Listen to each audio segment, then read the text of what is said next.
Hello, good morning everyone, welcome back to ম্যানাদার blog. আপনারা সবাই কেমন আছেন? আশা করছি সবাই অনেক বেশি ভালো আছেন, আমিও ভালো আছি। তো আজকের ব্লগটা আমি দুপুর থেকে শুরু করছি। আজকেও রান্নাঘরে চলে এসেছি। এই 2-3 দিন ধরে হচ্ছে রান্নার কাজে একটু ব্যস্ত আছি, কারণ এখন তো যেহেতু সামনে পহেলা বৈশাখ, তো বাসায় অনেক কাজ। মা আর পাপা হচ্ছে পুরো বাসা একেবারে ডিপ ক্লিনিংয়ে ব্যস্ত। তো দেখা যায় যে মা একার দ্বারা হচ্ছে সমস্ত কিছু কাজ সামলানো আসলে সম্ভব হয় না, কারণ পুরো বাসার ক্লিনিং এর কাজ করতে করতে বিকেল হয়ে যায়। তো স্বাভাবিকভাবেই হচ্ছে রান্নার কাজে আমাদের দুই বোনকে হাত লাগাতে হয়। তো এখানে আমার বোন হচ্ছে কিছু করলা আর আলু কেটে দিয়ে গিয়েছে, এগুলোকে ভাজি করব আমি। আর এখানে কিছু বাসন কাসন ছিল, ডাইনিং এর টেবিলে হচ্ছে নোংরা হয়েছিল, সবকিছু হচ্ছে আগে প্রথমে একটু ক্লিন করে নিলাম। তারপরে হচ্ছে আমিও এখানে কিছু সবজি কেটেছি, আর ইলিশ মাছ মা আগেই কেটে মশলা টশলা মাখিয়ে রেখে গিয়েছে। আর ওগুলো কি মাছ আমি জানি না, আসলে মাছ একটু কমই চিনি, কাতলা মাছ সম্ভবত, কাতলা বা রুই। তো সেগুলোকেও রেখে গিয়েছে, ওই মাছগুলো মাই রান্না করবে, আর বাদ বাকি যেগুলো ছিল সেগুলো টুকিটাকিগুলো আমি রেডি করে দিচ্ছি আর কি। তো এখানে হচ্ছে সবগুলো বাসন টাসন ধুয়ে হচ্ছে চাল ধুয়ে, তারপর ডাল ধুয়ে আমি অলরেডি চুলায় বসিয়েও দিয়েছি। ওগুলো একপাশে হতে হতে হচ্ছে এখানে আমি সমস্ত কিছু রেডি করে নিচ্ছি। তো আলু করলার ভাজাটা আমি করে নেব, আর হচ্ছে এখানে গাজর, পেঁপে আর বেগুন ছিল, এগুলো নষ্ট হয়ে যাচ্ছে, তো এগুলোকে সবগুলোকে একসাথে করে ভেজে নিচ্ছি হালকা সবজির মতো করে আর কি। তো সবগুলোকে একসাথে কেটে ধুয়ে টুয়ে ভেজে নেব। আর এখানে হচ্ছে আবার ধনেপাতা ছিল, মানে ফ্রিজ হচ্ছে আজকে পুরোটা ক্লিন করে নিচ্ছে, পাপা হচ্ছে সব কিছু বের করে দিয়েছে।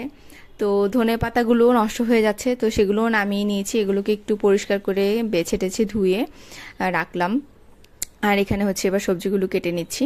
তো ধনে পাতাটা বেসিক্যালি ব্যবহার করবে কাতলা মাছগুলোকে, জানি না কি মাছ এটা আমি প্রপারলি বলতে পারছি না, আপনারা জানলে অবশ্যই কমেন্ট করে জানাবেন। তো ওই মাছগুলোর মধ্যে হচ্ছে ধনে পাতাগুলোকে দিয়ে দিবে। এগুলো হচ্ছে পেঁয়াজ দিয়ে মেথি দিয়ে মা ভালো করে একটা ভাজি করে আর কি, মানে সুন্দর একেবারে মাখা মাখা, ভুনাও না কিন্তু খুব সুন্দর হয় আর কি, একেবারে মাখা মাখা, কিন্তু খেতে খুব টেস্ট হয়।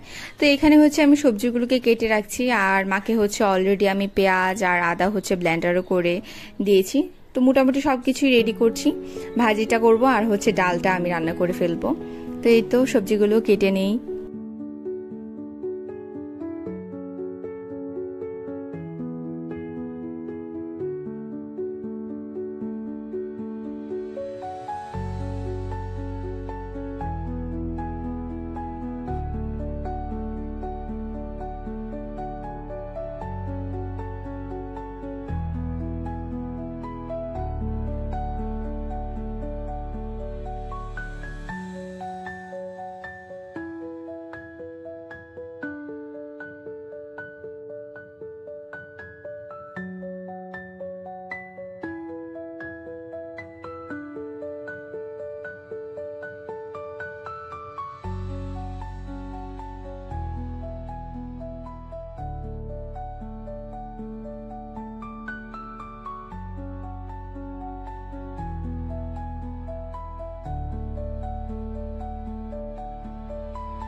তো এই তো এখানে হচ্ছে আমার ডালও সিদ্ধ হয়ে গিয়েছে ভালো করে। আমি হচ্ছে ডালটাকে ভেঙে নিয়েছি, মানে ঘুটে নিয়েছি ঘুটনি দিয়ে। এরপর হচ্ছে ডালটাকে আমি সম্বার দিয়ে নিচ্ছি। এখানে হচ্ছে তেজপাতা দিয়েছি, শুকনো মরিচ দিয়েছি, পেঁয়াজ দিচ্ছি।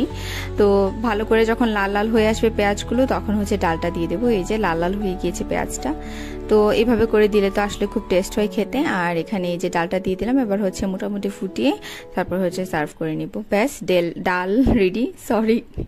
তো ডাল রেডি আমার। এরপর হচ্ছে এখানে আমি যে সবজিগুলো নিয়েছিলাম, পেঁপে, গাজর আর বেগুন ছিল, সেগুলোকে হচ্ছে ভাজা করার জন্য এখানে তেজপাতা দিয়েছি, 2টা শুকনো মরিচ দিয়েছি, তারপর এখানে দেব কয়েকটা কালো জিরে। যখন ভালো করে ভাজা হয়ে যাবে সবগুলো, তখন হচ্ছে সবজি দিয়ে হলুদ আর লবণ দিয়ে হালকা নেড়ে চেড়ে একটু পানি দিয়ে হচ্ছে ঢেকে দেব, যেহেতু একটু সবজিটা সিদ্ধ হওয়ার বিষয় থাকে। তো যখন ভালো করে সিদ্ধ হয়ে আসবে তখন এমনিতে যখন ভাজা ভাজা হয়ে যাবে তখন নামিয়ে নেব, ব্যাস আমার এখানে রেডি হয়ে যাবে আমার ভাজিও। আবার পাশেই হচ্ছে আমি আলু আর করলা ভাজিটাও দিয়ে নিয়েছি। তো আলু আর করলা ভাজি তো একসাথে সবকিছু দিয়ে নিই, আগে পেঁয়াজটা দিই না। অনেকে হচ্ছে প্রথমেই তেলের মধ্যে পেঁয়াজটা দিয়ে দেয়, তো তাহলে দেখা যায় যে পেঁয়াজটা পুড়ে যায় পুরো ভাজিটা হতে হতে, যেহেতু আলু করলাটা একটু সময় নিয়ে আস্তে আস্তে করে ভাজতে হয়। আর পেঁয়াজটা যদি প্রথমের দিকে দেওয়া হয়ে যায় তাহলে দেখা যায় যে পেঁয়াজটা পুড়ে যায় আর কি। তো আমি কি করেছি, প্রথমে আলু করলা সবগুলোকে ধুয়ে পরিষ্কার করে রেখেছিলাম, ভালো করে জল ঝরিয়ে রেখেছি। তারপর কাঁচামরিচ ফালি করে পেঁয়াজ কুচি করে হচ্ছে একসাথে রেখে দিয়েছিলাম। সবগুলো একসাথে প্যানে দিয়ে হলুদের গুঁড়া, লবণ সবকিছু দিয়ে হচ্ছে আস্তে আস্তে করে ভেজে নিয়েছিলাম। তো একটু টাইম নিয়ে আস্তে আস্তে করে ভাজলে দেখা যায় যে জিনিসটা ক্রিস্পি হয়, খেতে ভালো লাগে। অনেকেই হচ্ছে করলা ভাজি খেতে পছন্দ করে না, কারণ অনেকের হচ্ছে তিতা তিতা ভাবটা থেকে যায়। হালকা করে ভাজি করে নর্মালি একটু সিদ্ধ হওয়ার পর নামিয়ে নেয়। তো সেরকম ভাবে হচ্ছে করি না আর কি, আমরা হচ্ছে একটু ডিপ ফ্রাইয়ের মতো করি, তাহলে দেখা যায় যে তিতা ভাবটা কম লাগে আর খেতে অনেকটা টেস্টি হয় আর কি। যার যেমন টেস্ট, যে যেমন খেতে পছন্দ করে, অনেকেই তিতা খেতেও পছন্দ করে, তিতা খেলেও ভালো, তবে আমাদের এভাবে খেতে ভালো লাগে। আর এখানে হচ্ছে এই ভাজির মধ্যে কাঁচামরিচ দিয়ে দিয়েছি, এবার এটাকে হচ্ছে ভালো করে ভেজে টেজে নামিয়ে নেব।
তো যত যাই করি না কেন মাম্মিস ডিউটি, তো ডিউটি তো থাকেই, মায়েদের ডিউটি থেকেই যায়। আর ত্রিভও হচ্ছে ইদানিং হচ্ছে খুব বেশি মায়ের উপর ডিপেন্ডেন্ট হয়ে যাচ্ছে, মানে মাই করে দিতে হবে, স্নান মাকেই করে দিতে হবে। মানে ও এখন হচ্ছে পুরোপুরি সবকিছু এক্সপ্লেন করতে পারে, আমার এটা চাই ওইটা চাই, এটা করতে হবে, এটা মা করতে হবে, এটা ভাই করতে হবে। তো এরকমই ত্রিভ হচ্ছে স্নান মায়ের সাথে করতেই পছন্দ করে, অন্যদের সাথে খুবই ঝামেলা করে, গেলেও খুব দুষ্টামি করে বাথরুমের মধ্যে।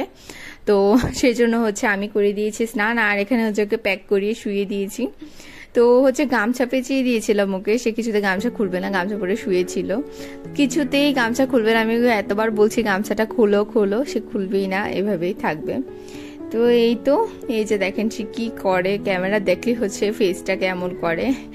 আর তারপরে হচ্ছে আমিও স্নান টান করে বাসার মধ্যে একটু ধূপ দিয়ে নিয়েছি, কারণ আজকে হচ্ছে অলরেডি 3টার মতো বেজে গিয়েছে, মা পূজা দিতে পারিনি, সময় পাইনি। অলরেডি এখন মা রান্নাঘরে গিয়েছে মাছগুলো রান্না করার জন্য, কারণ আমি বলেছিলাম মাছগুলো রান্না করবো, তো মা বলছিল যে তোর উপরে বেশি চাপ পড়ে যাবে, করার দরকার নেই। আর যেহেতু সামনেই আমার এক্সামও, তো মা চাচ্ছিল না যে আমার এত সময় নষ্ট হোক। কিন্তু আসলে পহেলা বৈশাখ আর পূজার সময় তো আমরা হিন্দুরা সবকিছু ক্লিনিং করি, তো এখানে অনেকটা সময় লাগে। তো এই যে মা মাছগুলো রান্না টান্না করে ফেলেছি, এখানে ভাজি ডালগুলো আমি করে রেখে গিয়েছিলাম। তো তারপর আমাদের খাওয়া দাওয়া হয়ে গেলো। তো বিকালের দিকে হচ্ছে পড়াশোনা করেছি একটু, আর সেগুলো কিছু ভিডিও করিনি। তারপর হচ্ছে ত্রিফকে ঘুম পাড়িয়ে দিয়েছিলাম। এখানে সন্ধ্যাবেলা হচ্ছে ঘুম থেকে উঠে সন্ধ্যাবেলা তো আমরা হচ্ছে হনুমান চালিসা, তারপর হচ্ছে শিব সূত্রম যেটা থাকে সেগুলো শুনি আর কি। তো ত্রিফ শুনে হচ্ছে এগুলো শুনে নাচানাচি করছিল আর কি, ড্রেস পরছিল না, ওর এখন খুব গরম লাগে যেহেতু সামার চলে এসেছে, ড্রেস পরতে চায় না। আর এখানে হচ্ছে 2-1টা মশা দেখলেই তো ওর একেবারে হয়ে যায়, খালি উফ উফ উফ মশা, মানে মশা মেরে ফেলতে হবে ওকে, এরকম একটা ভাব আর কি। তো এই আর কি।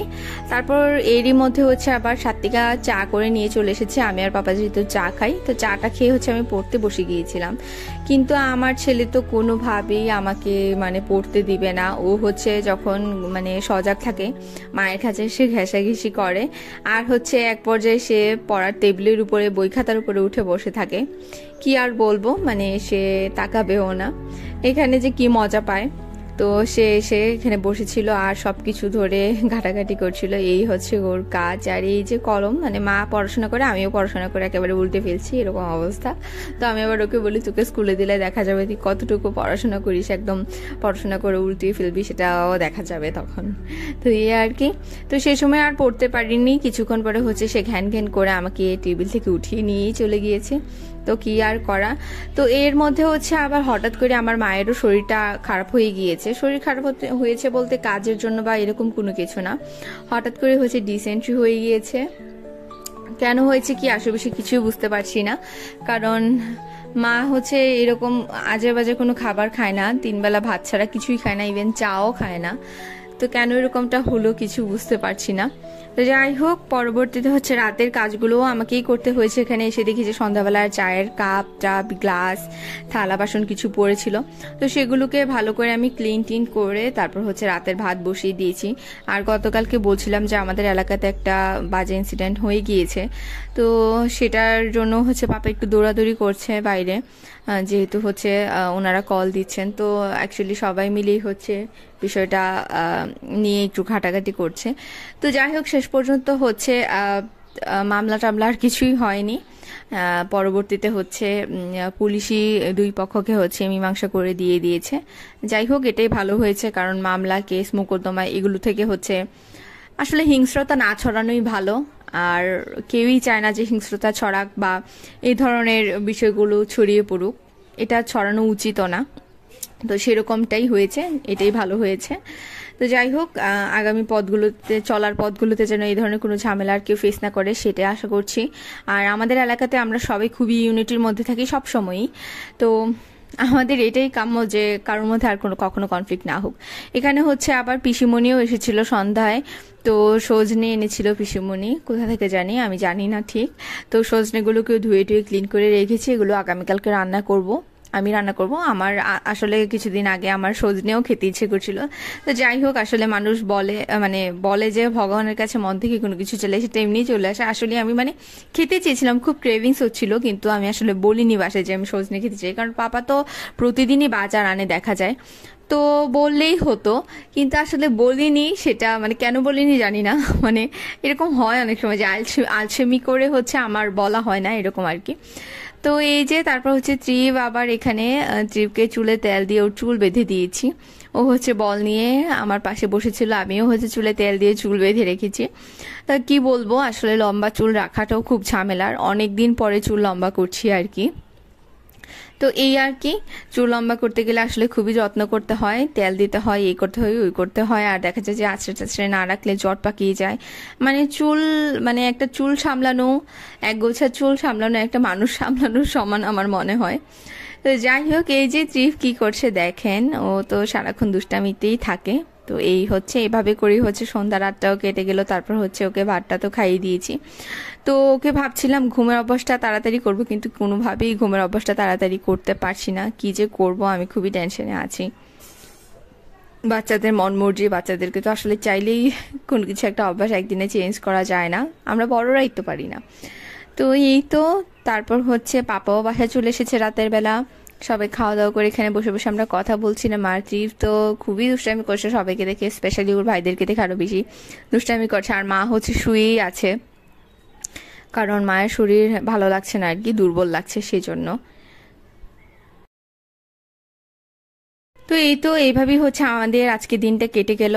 আর হচ্ছে এখন হচ্ছে যেহেতু ঈদ, বেশি একটা বের হওয়ার আর কোনো প্ল্যানিং নেই, আর বাইরে এখন মোটামুটি সবকিছু বন্ধ থাকবে, বের হওয়ার জায়গাও নেই।